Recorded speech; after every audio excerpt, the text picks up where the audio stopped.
Al Cierre con Andrés Mompotes.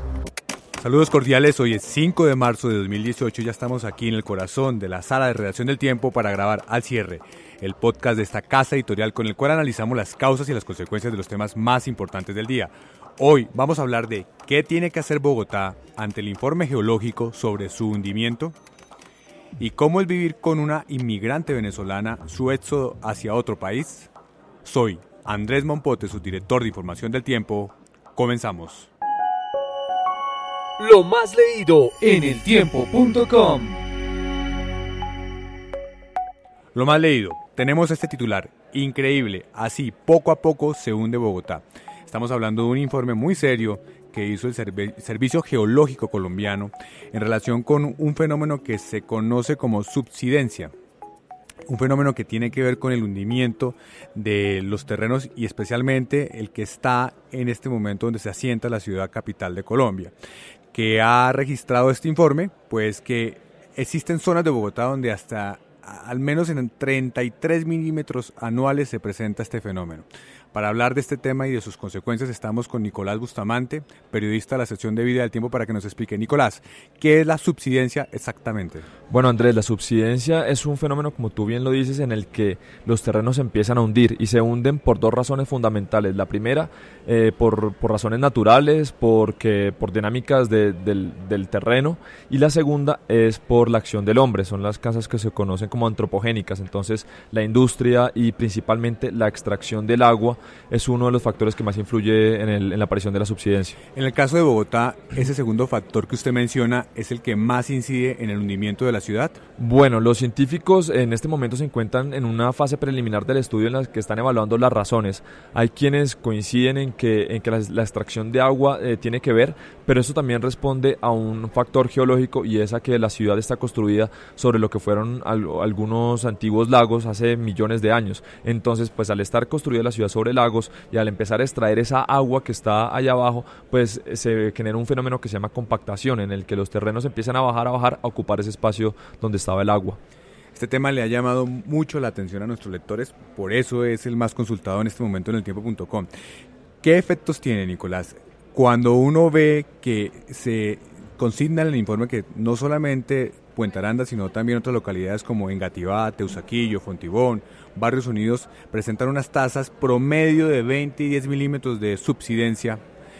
¿Qué pasa con la ciudad? ¿Qué debería hacer la ciudad? Bueno, en primera medida parecen números pequeños, parece que 10 milímetros, 20 milímetros es poco, pero si lo vemos en una escala de tiempo más grande, en 100 años, estamos hablando de hasta 3 metros, y es una cifra que no se debe pasar por alto. Entonces, la primera medida es, primero, tener en cuenta este informe del Servicio Geológico, que fue elaborado pues y dirigido por el científico Héctor Mora, y lo que ellos dicen es, primero, no se debe pasar por alto este estudio. Lo segundo es que las entidades encargadas de la toma de decisiones en cuanto a emergencias y gestión de riesgo deben poner atención a esto. Estas entidades, incluida el IDIGER, que ha hecho incluso estudios de subsidencia, deben ponerle atención.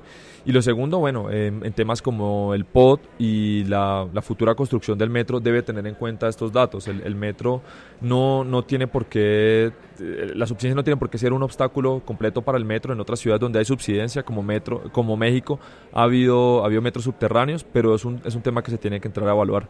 Y eso que usted menciona es interesante, porque antes de sentarnos aquí a grabar, en la preparación del podcast, usted me comentaba que México, que usted menciona, tiene unos niveles altísimos de subsidencia. Sin embargo, ellos han sabido cómo construir edificaciones y también saber mantener su metro vigente.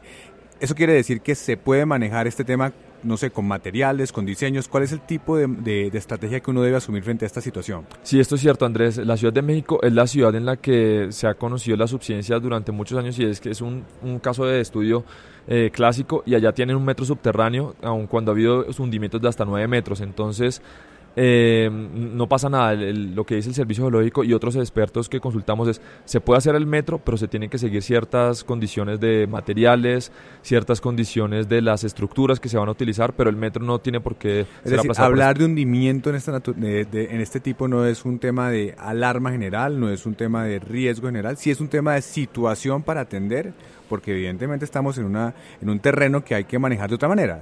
Sí, no es una situación de alarma, pero sí es una información que se tiene que tener en cuenta. Los POT, las curadurías tendrán que tenerlo en cuenta a la hora, por ejemplo, de tomar decisiones como densificar una zona. En muchos casos la subsidencia se ha dado porque se sobrepobla una zona de la ciudad, se construyen muchos edificios, se extrae agua y al final esto afecta a las estructuras. Entonces se requieren después mantenimiento, reparchar las calles, mejorar las estructuras de los edificios. Claro, que es lo que mucha gente ve en la ciudad cuando ve un edificio que se hunde porque hubo una densificación muy grande alrededor y entonces unos sufren por otros, o cuando ve zonas con calles con hundimientos. ¿Tiene que ver con eso? Tal cual, cuando uno va por calles, por ejemplo en Puente Aranda es muy común ir en el carro y ver que los andenes se hunden, que las calles se hunden, y muchos dicen, no, son las raíces de los árboles. No siempre son las raíces de los árboles, es porque el terreno se está hundiendo en ese lugar. Nicolás, muchas gracias. Bueno, Andrés, muchísimas gracias. La clave de las noticias. Mi nombre es Luis Valero, soy de Barinas, Venezuela. Soy emigrante, voy de Barinas a Ecuador, Quito. Mi nombre es Marbelis Graterol, soy ingeniero en informática, vengo desde Trujillo y voy hacia Guayaquil, Ecuador. Mi nombre es Luis Guillermo Carrero, vengo de Queniquea, Táchira y voy hacia Buenos Aires, Argentina. Mi ocupación es músico. Hola, soy Daniela Hernández. Lo que estamos escuchando de fondo son las voces de varios venezolanos que salen tristemente de su país buscando un nuevo futuro en medio de las mayores penurias. Estas voces hacen parte de unos videos que están en un especial del tiempo.com, un especial que se llama Venezuela a la fuga y que fue preparado por la editora de la unidad de datos, Gina Morelo, en coordinación con otras entidades y fundaciones que tienen que ver con el periodismo, entre ellas un proyecto de periodismo independiente que se llama Efecto Cocuyo, que es muy conocido en Venezuela, pero que en este momento nos genera a nosotros una visión muy amplia sobre lo que está pasando en términos humanos con los venezolanos que salen de su país. Gina, ¿cómo fue este proceso? Este trabajo, ¿cuánto se demoró hacerlo? Bueno, realmente fue un mes de trabajo intenso con un equipo maravilloso. Los primeros son de la casa editorial, por supuesto, y luego un equipo de periodistas venezolanos que hacen parte de Efecto Cocuyo. Lo que hicimos fue trazarnos una meta concreta y es recorrer las 3 grandes rutas por donde están migrando los venezolanos en estos momentos, que son atravesando Colombia para llegar hasta Lima o Santiago de Chile, recorriendo gran parte del país por los lados de la Guyana para ir hasta Boavista, Brasil, y de ahí tomar avión hasta Buenos Aires, y la ruta más peligrosa de todas que bautizamos como el pasaporte a la muerte, que es desde las costas venezolanas irse en balsas hasta Curazao. Usted publicó, la persona que hizo ese reportaje dentro del especial publicó hoy un informe en El Tiempo y tiene un saldo trágico esa ruta. Tremendo. En enero de este año hubo un accidente. Precisamente una de las lanchas rápidas que se utilizan para temas de contrabando y otras cuestiones ilícitas está transportando a los venezolanos, y esa lancha naufragó el 10 de enero y murieron 5 personas, 6 de ellas siguen desaparecidas. Hoy se comienzan a conocer en toda esta costa de Venezuela, en un pueblo que se llama San José de la Costa, y en todos los municipios de Falcón, a estas personas que se lanzan como los nuevos balseros de América Latina. Gina, ¿cómo fue ese proceso? Usted va a Venezuela, encuentra el recibimiento de una enfermera que tiene que abandonar a sus hijos, a su esposo, va camino a Perú porque allá tiene la posibilidad de tener un trabajo. ¿Cómo fue ese tema? ¿Usted la acompaña? ¿De qué manera? ¿Cómo atraviesan la frontera? Cuéntenos un poco de eso. Yo creo que lo primero y súper interesante de contar es que en las redes de WhatsApp y en Facebook hay páginas que están congregando a los venezolanos a prestarse entre ellos ayuda y solidaridad para informar hacia dónde van. Y en esas páginas y por esas redes de contactos logramos encontrar a Naicore, una periodista venezolana. Mirelis Morales nos ayuda con esto. Y una vez ubicada la enfermera, la instrumentadora quirúrgica de Valencia, del estado de Carabobo, entramos en contacto con ella para salir con Naicore desde el 30 de enero. Fue una apuesta arriesgada porque realmente hacer periodismo en Venezuela es supremamente complicado. Con el videógrafo del diario El Tiempo que estuvimos, Diego Pérez, era imposible tomar fotografías, la guardia nos los impidió en algunos momentos. Procuramos no identificarnos como periodistas, fue la primera recomendación que nos hicieron antes de cruzar frontera en San Antonio. Y una vez estamos con Naicore, empieza la travesía. algo bastante complicado, sobre todo porque en algunos puntos entre San Cristóbal y San Antonio la Guardia les pide dinero a los venezolanos e incluso a personas de otras nacionalidades que se mueven por esa frontera.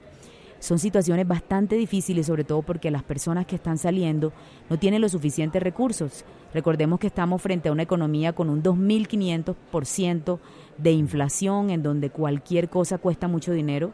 El ingreso mínimo no alcanza sino para un cartón de huevos y a veces azúcar si hay y no más. Superado ese escollo de esa situación tan tensa con la Guardia venezolana, llegan a Colombia. ¿Cómo está el tránsito por Colombia? Bueno, hay que mencionar que las flotas que prestan los servicios para los que se transportan precisamente tienen una especie de negocio en el sentido de que los venezolanos no se queden en Colombia, sino que transiten a otros países.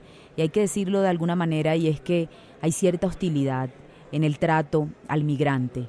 En Colombia, si bien las carreteras todo funciona en orden, los de la flota son muy responsables con ellos, lo que enfrentan ellos cuando llegan a las poblaciones como Santander de Quilichao, que es el sitio donde les permiten luego de 30 y tantas horas de viaje bañarse y entrar a una ducha, son muy difíciles. Les dicen entren rápido, no pueden tardarse, no me desordenen el cuarto, y lo mismo termina ocurriendo cuando atraviesan Rumichaca en Ecuador. Es una población que carga una tristeza enorme por abandonar su país y que enfrenta de alguna manera la falta de solidaridad en algunos territorios, y yo creo que eso es bueno llamar la atención frente a ello, porque es un fenómeno migratorio y que va hacia una crisis migratoria de grandes proporciones. Gina, ¿cómo podemos ver el especial? Bueno, el especial está publicado en eltiempo.com, se puede ubicar muy fácilmente como Venezuela a la fuga, eltiempo.com, y yo realmente invito a todos a que puedan navegarlo, a que nos puedan hacer llegar todas las ideas que tengan. Una cosa muy linda que ha ocurrido, y es que periodistas venezolanos que están en otros países han comenzado a sumarse al proyecto.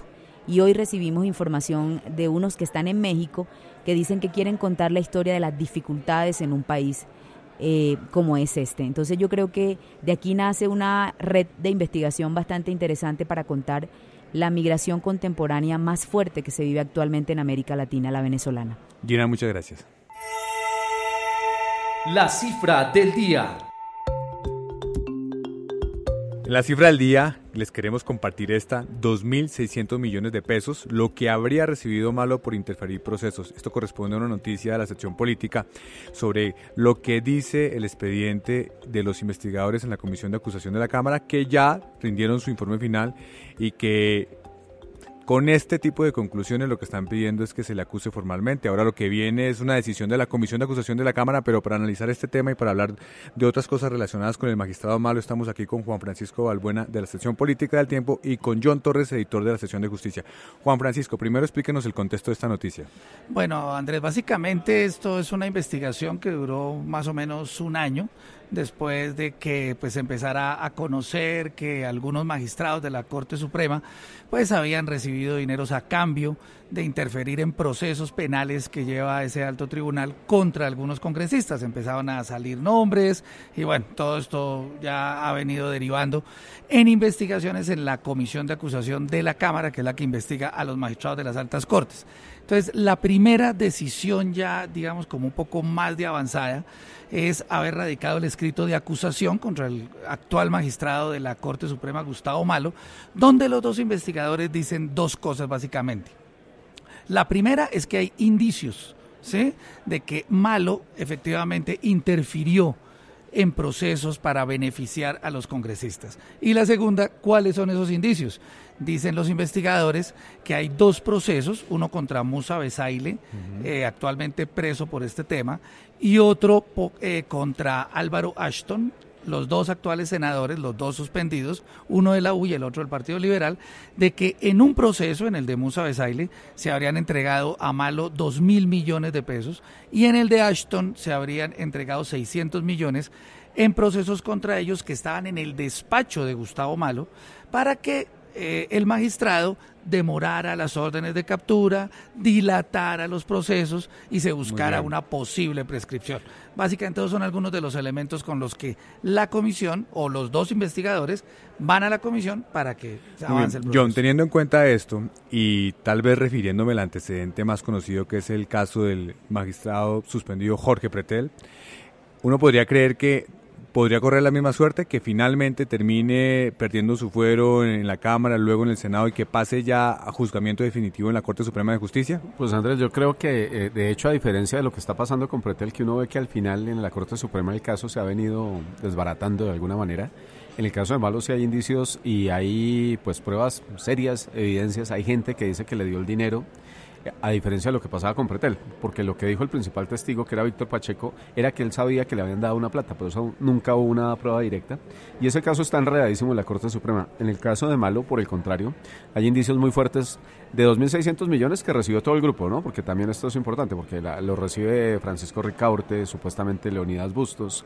y por supuesto a Malo le toca una parte, pero él no era el jefe de la banda, ni mucho menos, porque la verdad los dos mayores poderes en esa organización eran Francisco Ricaurte, que fue quien llevó a Malo, de hecho, y Leonidas Bustos, que era pues la persona que estaba en la sala penal. Pero claramente este proceso va avanzando y lo que vamos a ver es que, y perdón por la expresión, Malo le está mamando gallo a la Corte Suprema a punta de incapacidad, él lleva 5, pero en la comisión de acusaciones van andando mucho más rápido y probablemente Malo va a estar suspendido, va a estar por fuera de su cargo en licencia, pero probablemente va a estar enjuiciado ante el Senado y ya ante la Corte Suprema. Ya volvemos un poco al tema de las incapacidades para que nos explique, pero Juan Francisco, esto que explica John en términos jurídicos, ¿usted cómo lo ve en términos políticos? ¿Cree que hay ambiente políticamente también para que Malo sea enviado a la Corte Suprema?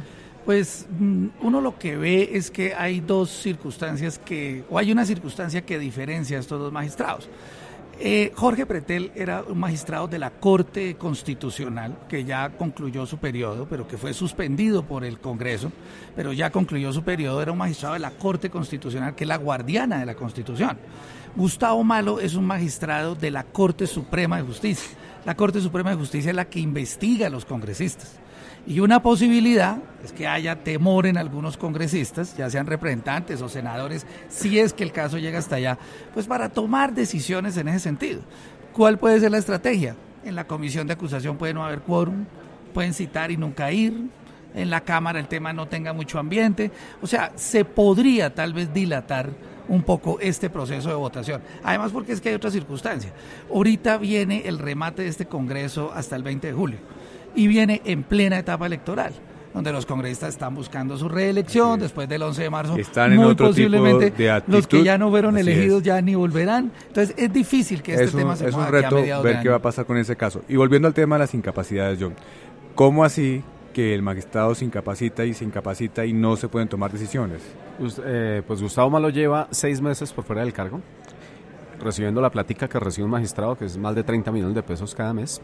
Estuvo en una licencia los primeros meses y luego se ha declarado pues en incapacidad médica primero por una hernia y en las últimas 3 oportunidades por estrés, supuestamente. Pues estas incapacidades van dilatando una decisión que tiene que tomar la Corte. La Corte reformó el reglamento interno para que pudiera suspender a magistrados altamente cuestionados y además fue un cambio hecho a la medida para poder sacar a Malo, pero él también aprovechó una gabela que le dieron y era que el magistrado tenía que estar en la discusión.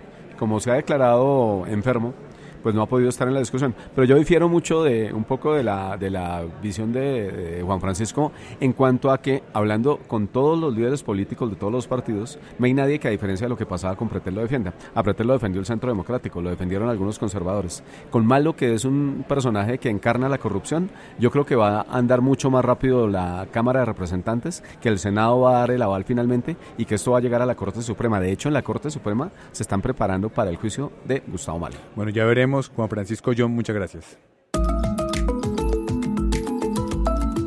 Lo que viene para su información.